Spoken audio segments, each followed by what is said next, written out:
Chapter 166 Dangerous Deal. Rian, don't be stubborn. We can get healing magic tomorrow. I'm fine. It's not a fatal wound. Sure, the spot test stab hurts a bit more than usual, but that's nothing serious. Haha. Rian, the moment you fall is the moment I die. Rian's laughter stopped. Cold. Silence spread across the living room. The others looked between Sharon and Rian. Tension thick in the air. Sharon, I know you'll protect me to the end, but sometimes the choices we make in the moment determine whether we succeed or fail. I need you sharp, not stubborn. If you keep pushing like this, I might have to rethink trusting you to watch my back. His word could have come off as harsh, even cold.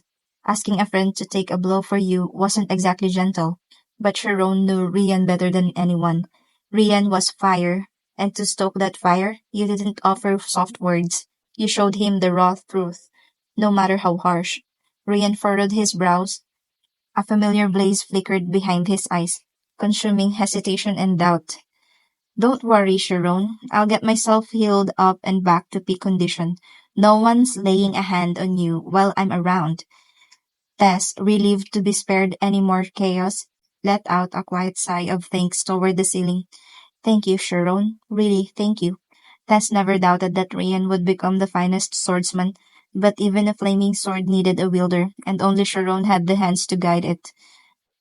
Asterisk, asterisk, asterisk. At dawn, Sharon and the others left the villa. They headed to the local wizard guild in the residential district. Though the Freeman organization had control over the island, the guild still operated with relative freedom, largely thanks to the utility of healing magic. Injuries were common in the resort, where people relaxed their guard. Commoners made do with folk remedies or local clinics, but nobles sought magical healing even for minor cuts. Treatment costs ranged from 1 to 10 gold depending on severity, but prices remained reasonable, likely thanks to Freeman's influence. Healing magic stimulated cellular regeneration, allowing the body to repair itself. Unlike clinics that diagnosed and treated underlying causes, magic simply accelerated what nature already intended. Some schema users specialized in surgery for emergencies, but wizards generally preferred to let nature take its course. The theory behind high-level recovery magic was complex, but in essence, activating cells produced excellent results. After all, the human body already knew how to heal. The recovery mage wasn't especially talented, and both Jeez and Rian had significant injuries. It took nearly 2 hours to complete their treatment.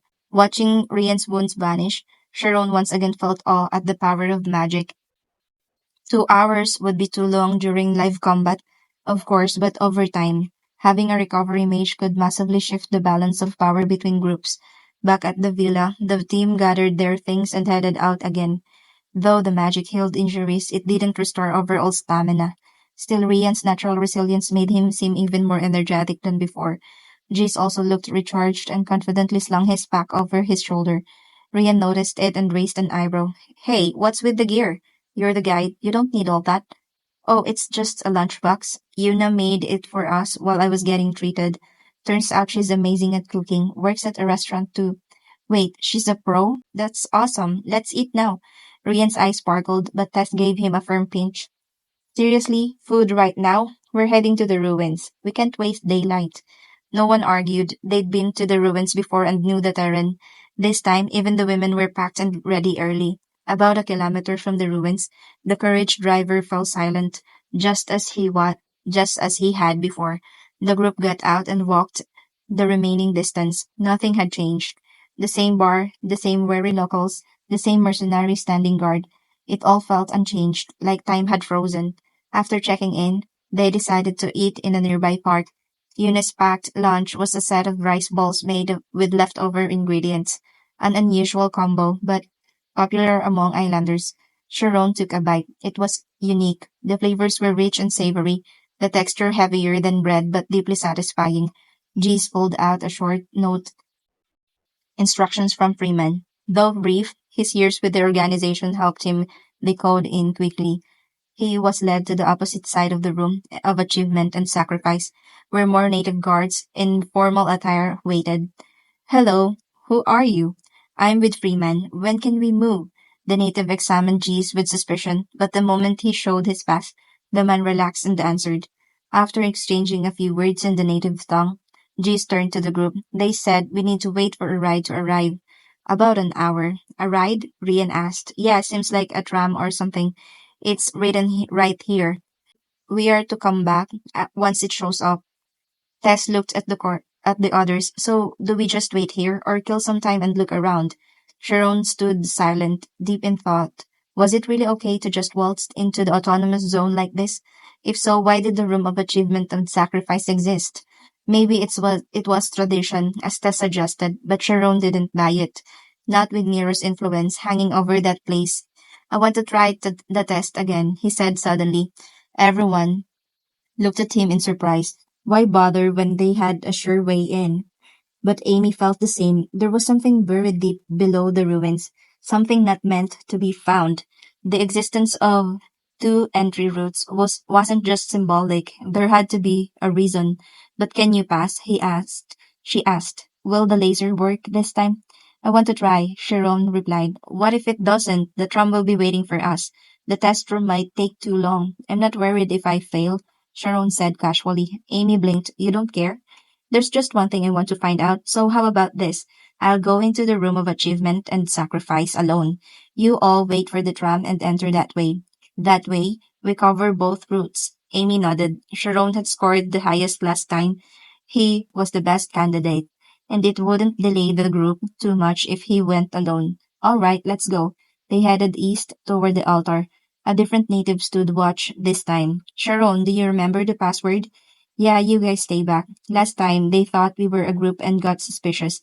I'll go alone this time. Got it. Nothing special, but be careful. Sharon approached the altar, but before he could reach it, he froze. Knock knock. There was a sound from within. The test room door was already in use. The native guarding the altar turned around as the mechanical stone wall rumbled open. Someone else is here? Sharon's curiosity flared. Who else was challenging the test? But the moment he saw the faces stepping out, his expression changed completely. What? Amy flinched and gasped. What? Why are they here? You know them? Rian asked. Friends of yours? Friends? Oh, enemies. Amy's response made it clear. These weren't just rivals, they were bad news. Ryan and Tess, now intrigued, focused on the pair stepping out. A man and a woman, dark hair, dark eyes, pale skin, and a chilling aura that suggested they were more than just students. Sharon stared, stunned. It was Canis and Arin, disciples of Arcane. Why are they here? They could travel freely, of course, but showing up here, from a place steeped in spatial magic, set off every alarm in Sharon's mind. Canis and Arin also looked surprised, but only for a second. So you're here too, Canis smirked, striding forward. Arin followed, shyly avoiding eye contact.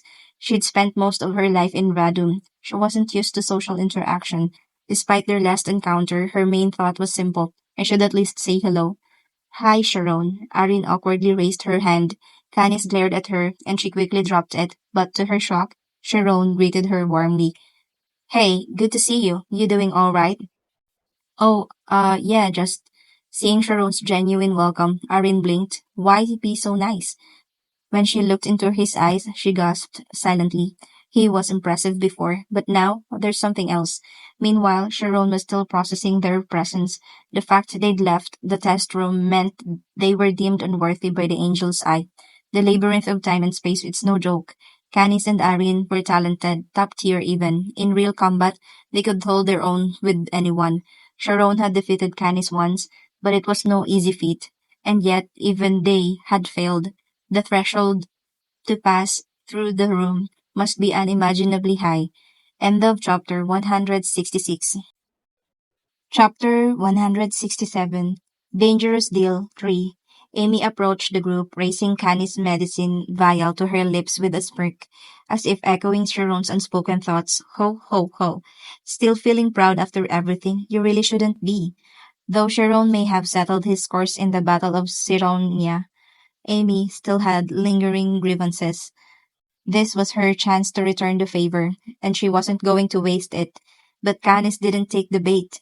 Heh, you're not so special either. Graduation class, huh? Doesn't seem like it meant much.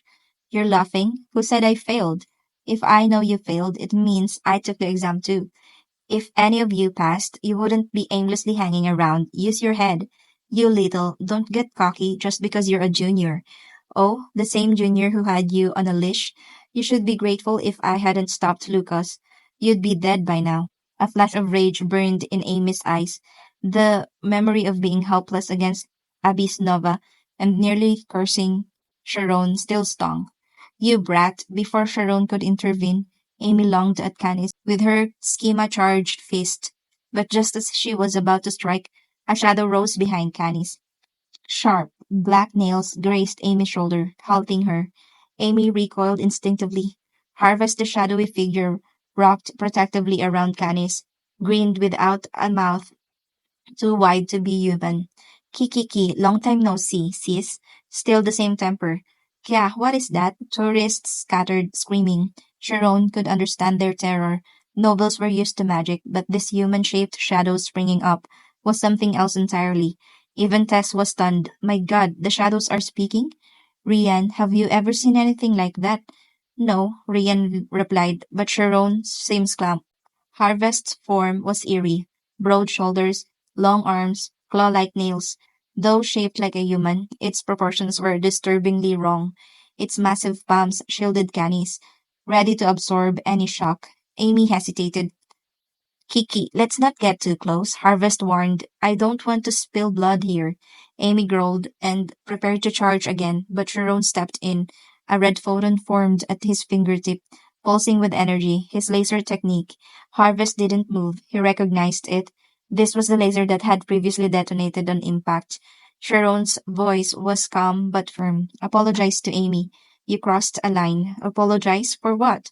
I saved her. This noble attitude is laughable.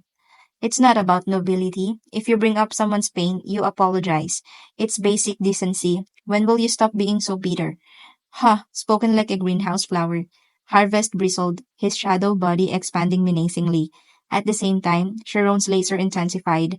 Sensing danger, Arin's spirit zone shifted into a tentacle, ready to disrupt Sharon's aim. But before she could reach him, Amy stepped between them. Arin faltered, surprised. Her spirit zone was nearly useless in front of Amy's strength. Lasers, shadows, psychic zones, it was a tense standoff. Each power locked in a silent struggle. No one dared move. Tess clung to Rian's arm, feigning tears. What's with them? I'm scared. Rian, however, was thoughtful. People fear what's unfamiliar. The more a wizard deviates from the norm, the stronger they become. Rian nodded approvingly. You're doing well, Sharon. What? Tess looked at him like he was crazy, but Rian didn't respond. Instead, he strode toward the standoff and drew his sword. Hey, I don't know who you are, but... Before he could say more, Tess leaped on his back and clamped a hand over his mouth. Just watch, don't make it worse. Umph. Their silly antics snapped the tension. Everyone, even Sharon and Amy, stared in disbelief. The threat subsided. Harvest shrunk back. Sharon lowered his hand, and Arin's spirit zone dissolved. Amy's red eyes returned to normal. It hadn't been a real fight, just verbal jabs and wounded pride. Canis had struck a nerve, and Amy responded in kind. Enough of this petty bickering, Canis said, absorbing Harvest back into her shadow. I didn't come here to fight. As things settled, Canis finally asked the question that had been on her mind since spotting Sharon. So, how did you get here? If you failed, does that mean you found another way into the Kurgo Autonomous Region? Sharon opened his mouth to answer, but Amy cut him off. Why should we tell you? It wasn't just hostility. That information had been earned, risked for, and couldn't be given freely. No need to be so guarded, Canis said smoothly. We already know one way. Are you using the Freeman Loop smuggling route? Amy's face twitched. She was shocked. Canis knew about the Freeman trading window. So why had she opted to take the dangerous test? Canis smirked. I can practically hear you thinking. Curious? I could tell you. Ha! Who's curious? Amy huffed. Oh, really, Arin? Arin snapped out of her thoughts. Huh? Oh, I'm very curious, actually. You're also suspicious. Oh, Amy gritted her teeth. She couldn't hide her feelings from Arin's supernatural perception. At that moment, Arin's stomach growled loudly. Sharon looked at her. She flushed with embarrassment. Candy's expression softened with rare concern. Arin, are you okay? I'm fine, really, just a little hungry, that's all. Candice clenched her jaw. They'd been traveling too long. Arin hadn't eaten in 3 days. Swallowing her pride, Canis turned to Sharon. Do you have any food? Arin hasn't eaten. I'm fine, but she needs it. Only then did Sharon notice the worn clothes and dirt stains on Canis. He remembered after the heartbeat test, Canis never returned to school. They had nothing, no license, no connections. Wizards without licenses struggled to find work. Most ended up doing shady jobs, but Canis had chosen to stay clean. Amy sighed. Let's eat first. I know a place with great noodles. No, I'm really okay. Irene protested, clearly starving but unwilling to embarrass Canis.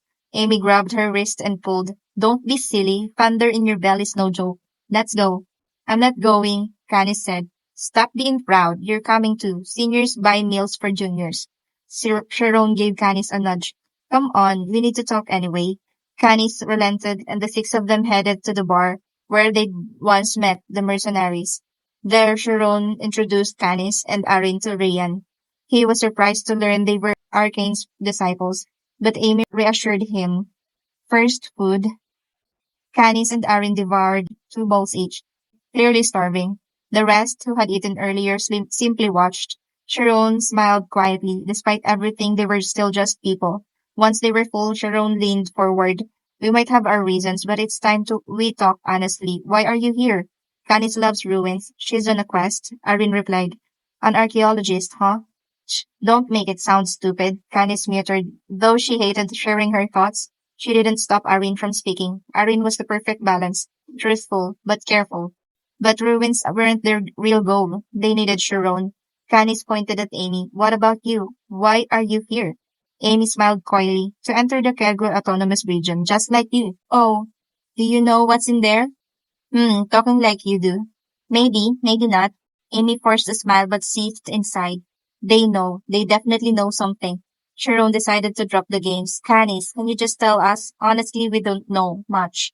He knew Amy would disapprove, but they were clearly at a disadvantage. It was better to be honest. Surprisingly, Canis agreed. All right, but first I need to ask you something. Go ahead. If I know, I'll answer. Is your reason for going to the autonomous zone to learn about the space-time of the maze? Sharon's eyes widened. Only a few people knew that. How do you know that? Do you know about the maze or the Kaigo ruins? Canis leaned back, resting her cheek on her hand. Well, I'd say I know more than you. Sharon's thoughts raced. How did she learn so much in such a short time? Then he noticed the shadow at her feet and the creature within it. Arcane's knowledge. End of chapter 167. Chapter 168, Dangerous Deal 5. At Sharon's words, Amy suddenly realized it too. Why didn't I think of that? Harvest wasn't just a magical creature. It had inherited all of Archmage Arcane's memories. Victor Arcane, the man who once commanded the world. If anyone knew a secret about the Cargo ruins, it would be him. Sharon and Amy looked at Canis, their eyes now confident, but Canis still seemed hesitant. Humph, you're half right. Half right? What does that mean? Sharon asked. Canis didn't answer immediately. The truth about the cargo ruins was far more serious than Sharon realized. It was too soon to say. Amy leaned in, voice firm. Are you going to keep stalling? If you have something to say, just say it. I don't see why I should. This isn't about paying for dinner, is it? That's part of it, but you need us, don't you? Otherwise, you wouldn't be here trying to strike a deal. Canis let out a long sigh. He had expected this, but timing was everything. Fine, I'll be honest. I want something from you too. So let's just say we both have something the other needs. What do you want? Amy asked. The test pass? That's easy to handle. With mental magic, we could just hand you a blank paper. Arin's telepathy can even shape language. So that's how you two entered the altar without a translator. Sharon realized. Exactly. Still, one of us had to pass the test gate to proceed. We tried and failed. That's why we need your help. So, let's make a deal.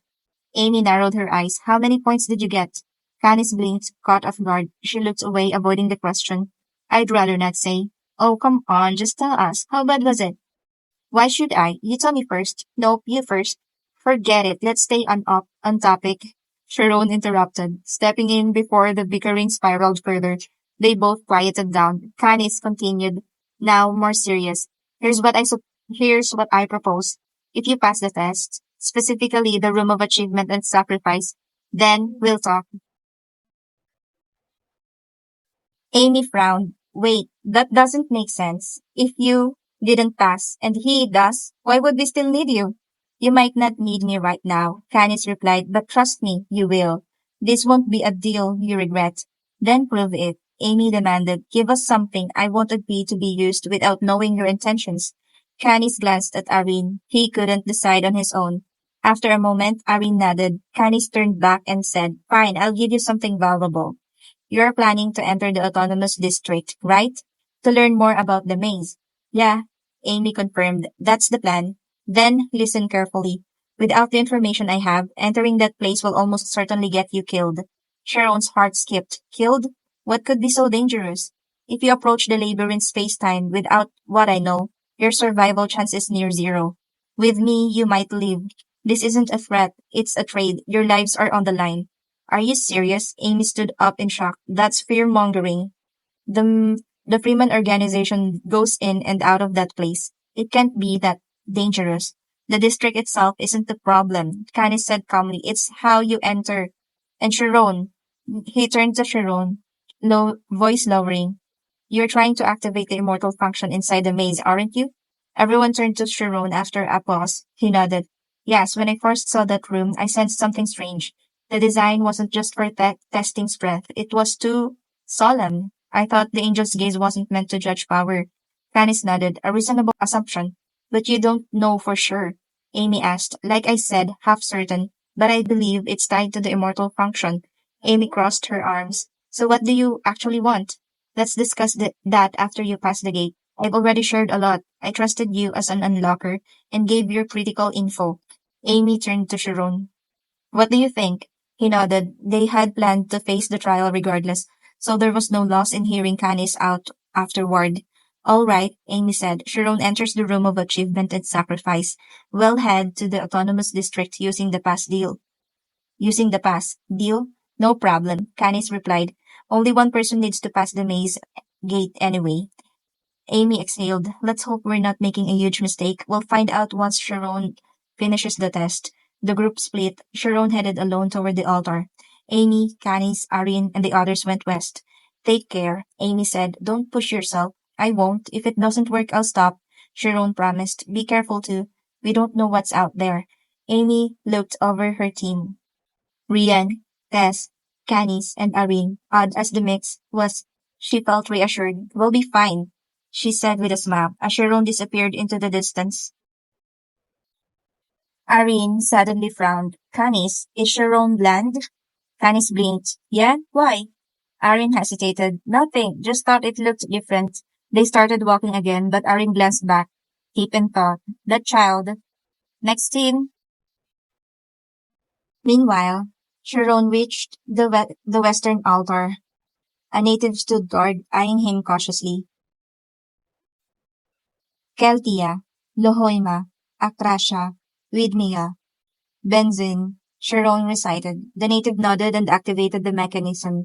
Opening the gate, Sharon descended the torch-lit spiral staircase. Though he'd been here before, being alone made it feel unfamiliar. At the bottom, a passage led him to the test chamber. The native gave instructions, but Sharon didn't need to understand. They were ritual rules. He stepped through the iron gate and stood before the eight floating orbs, the angel's pupils, the maze's space-time. A man with the white facial tattoos greeted him, possibly the same as before, though with the Kergoin. Who could say? Can I take the test? Sharon asked. This is the room of achievement and sacrifice. The eight eyes of the angel will judge you. You must pass to enter cargo. Sharon nodded and approached the center. Before activating the immortal function, he decided to try one last time with the laser. A red light beamed toward the maze's core. The man's eyes widened in surprise. The score counter appeared later than usual. Perhaps, reacting to the powerful energy, the numbers began to rise. 200, 782, 2,643, 6,822. Sharon's heart lifted until the number suddenly reset. So there's a time limit. It made sense. Miro had likely anticipated brute force methods like this. The maze disqualified him with a red glow. Sharon stepped back. Even with my best effort, it's not enough. He recalled Canis warning about death. Just how far had Miro planned this? The tattooed man spoke again. Will you stay or leave? To prove your worth, enter the labyrinth. Sharon hesitated, then nodded. I'll try again. He stepped into the center and expanded his spirit zone, enveloping all 8 orbs. Then he activated the immortal function. A surge of mental power shot through him, completely out of control. It was as if his mind had become a channel between realms. I have to stay conscious. I can't lose myself again. He held on desperately, then all 8 orbs ignited. White beams of light shot toward him, merging into a radiant sphere. Sharon cried out, floating in the air, eyes wide in shock. The maze was feeding its stored mental power back into him, transmitting something vast. The natives shouted in awe, La Anke, La. A final burst of light exploded through the chamber. When it cleared, Sharon was back in the ground, panting. He looked around, dazed. What did I see? Was it real? What is Miro trying to show me? All the natives were kneeling before him. Why? Why are you doing this? He asked, bewildered. The tattooed man looked up. Please convey the will of Ra, messenger of God. End of chapter 168. Chapter 169, Cargo Autonomous District 1.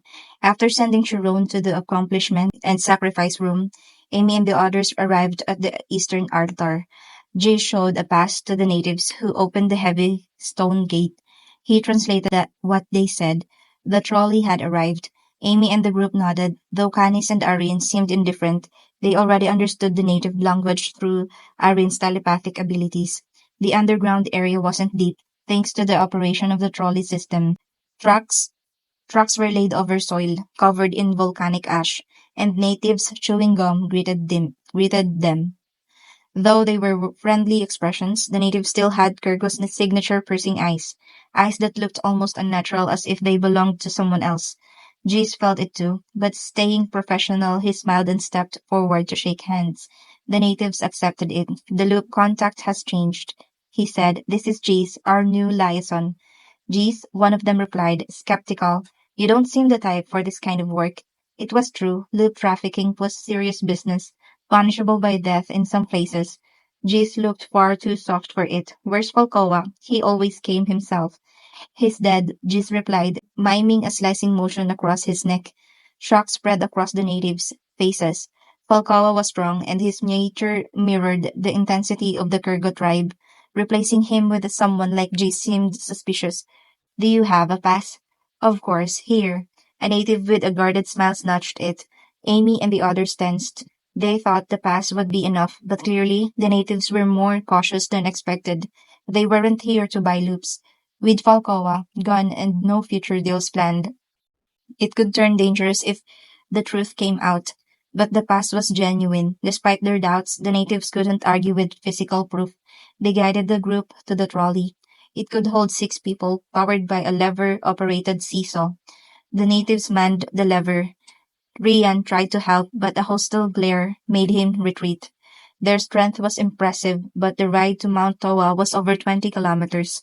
The effort would exhaust anyone. Luckily, the track sloped downward. As gravity took over, the trolley sped up. Everyone felt their stomachs drop with the acceleration. The path eventually leveled out, but the trolley didn't slow. Subtle inclines maintained its speed. It was far faster than a wagon. Whoa, this is insanely fast, Amy said. I know, better hold on tight. The trolley rocked violently. A derailment at this speed would be deadly. Everyone sat still, gripping tightly. One native muttered something under his breath, too quietly to hear, but clearly not pleasant. A curve came up. One wheel lifted off the track from the sheer speed. Arian gripped the trolley's side and pulled Canis back by the collar. Then, on a straight stretch, she asked, Geez, how much longer? No idea. Maybe 20 more minutes. It's my first time here too. But you must have heard about it. Not really. Like I said earlier, this route was a secret. Even most Habaris and executives don't know it. Arin calculated 20 minutes should be enough to explain her telepathic ability to the group. Telepathic magic borders on both eavesdropping and confession. With strong mental waves, it could read deep thoughts, but once revealed, it became less effective. People would guard their minds. So typically, she only listened for surface level thoughts. undetectable with weak mental waves. She extended her spirit zone and attached invisible tentacles to the shadows of the natives. Then she connected five more lines to her companions, excluding G's. Once she was ready, she asked the native again, "How long?" The native, startled to hear his own language from Arin, looked at her, but with the noise and speed he didn't question it. "About 10 minutes, but we'll have to go to the rest on foot. The slope to the autonomous district is too steep for the trolley."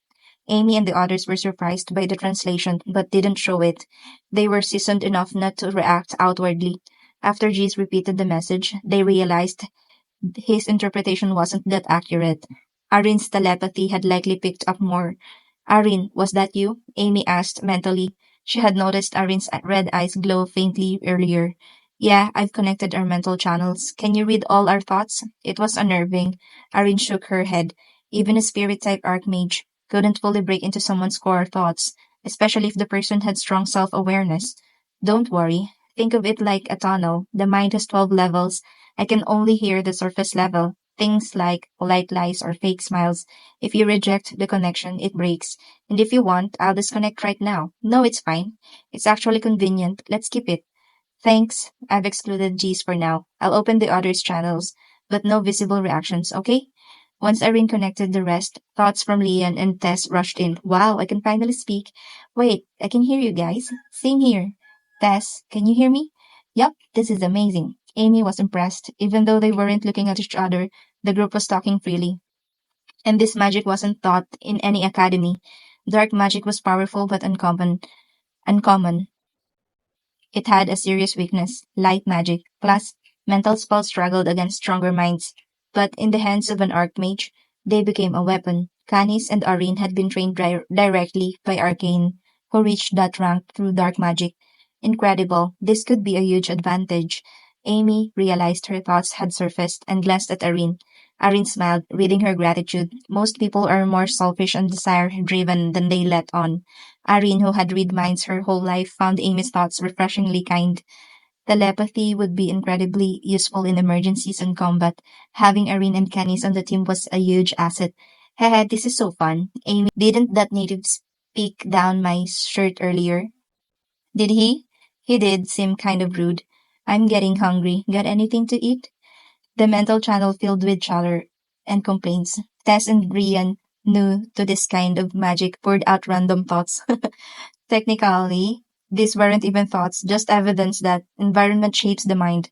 "I'm going deaf from the noise." Irene turned the volume down, or just shut it off.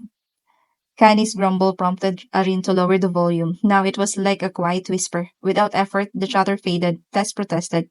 "Hey, why'd you mute it? I can't hear anymore." "Turn it back up. Don't use the channel unless it's for strategy. This isn't a tea party. And remember, it's Arin's ability. Show some respect." Tess rolled her eyes but stayed focused. After a pause, Arin explained why she showed them this ability. "As you've guessed, this is telepathic magic. I didn't include G's. He's an outsider. I didn't want to risk exposure, even if he's trustworthy. Since G's could already understand the natives, it wasn't a problem. Still, this is an insanely useful ability. Heh, consider it a perk of the Alliance. If Sharon passes the test, Arin's skill will be essential for our team." Canis sounded like he was bragging, but he wasn't wrong. "Also, there's one more reason I activated this. There's something we haven't told you yet. Something you didn't tell us. Why now?" Amy frowned. She didn't like surprises in a fragile alliance. "It's not a big deal, just something we didn't think was urgent. Anyway, Irene and I tried to pass the test because the Kurgo natives aren't friendly to outsiders. In fact, they're hostile. It wasn't shocking. No one expected a warm welcome, but it was odd. The self-governing district had formed a cooperative relationship with the Kurgos, and many natives embraced modern influences. The hostility comes from a betrayal. A century ago, the Galliant government promised the Kurgos wealth. The tribe, seeing the times changing, agreed to tourism deals. At first, everything was open, but now all exchanges have been cut off. Yeah, I get that. When my dad colonized a new land, people resisted at first. It's understandable. Maybe, but Galliant didn't just go too far. They exploited them. End of chapter 169. Chapter 170, Cargo Autonomous District 2. What the hell happened? The Gallant government, which had grown wealthy off tourism, got greedy, so they came up with a new scheme, human tourism, a heavy silence-filled mental channel. Everyone had expected something but not this. Tess, having studied political science, understood all too well what was going on between the Gallant government and the Cargo people. You made the worst decision a human could make. Yeah, the Gallant government started treating the Cargoin not just as part of a cultural attraction, but as attractions themselves. At first, they were just observed like zoo animals as they rode their wagons. Then it turned into something worse human hunting. Mercenaries began capturing cargo boys and girls and selling them to nobles at exorbitant prices. It's a miracle there wasn't a war. It's the curse of falling behind in civilization. Kurgo's strength wasn't lacking, not compared to Gallian's military, but they were politically powerless. Their children were being taken, yet there was no proof.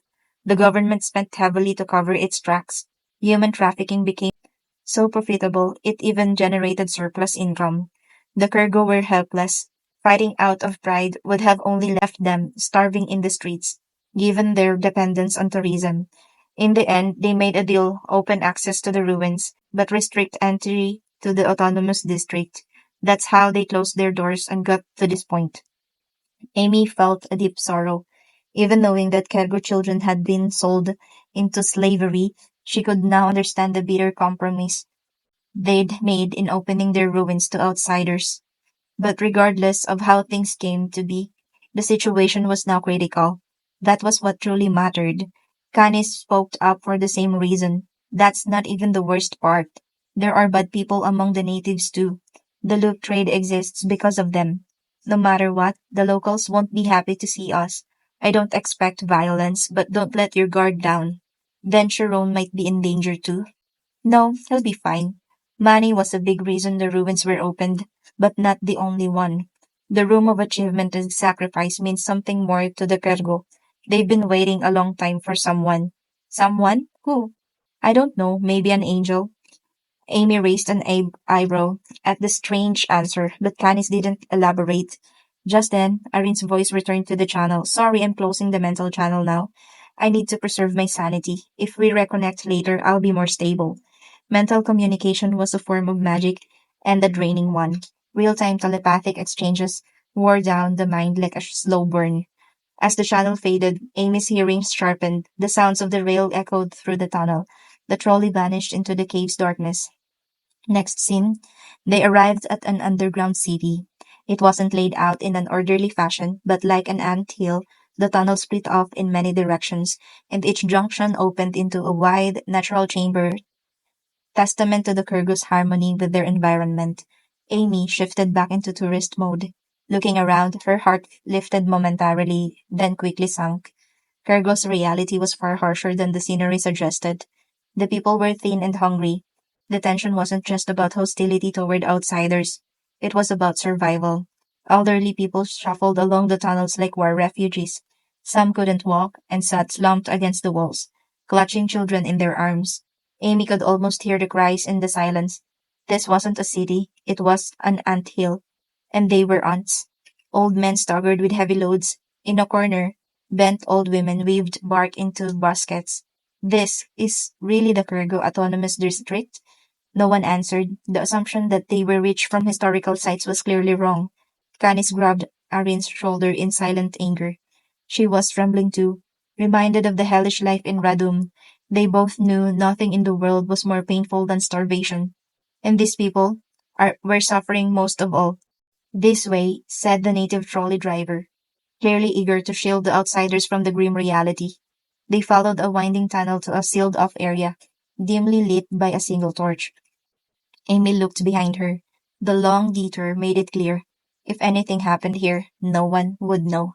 The native brought them to a man, arms crossed and mouth tight. The man looked exactly like one would imagine a real Kyrgyzstan would to be, muscular, tattooed in black, with beast fang earrings.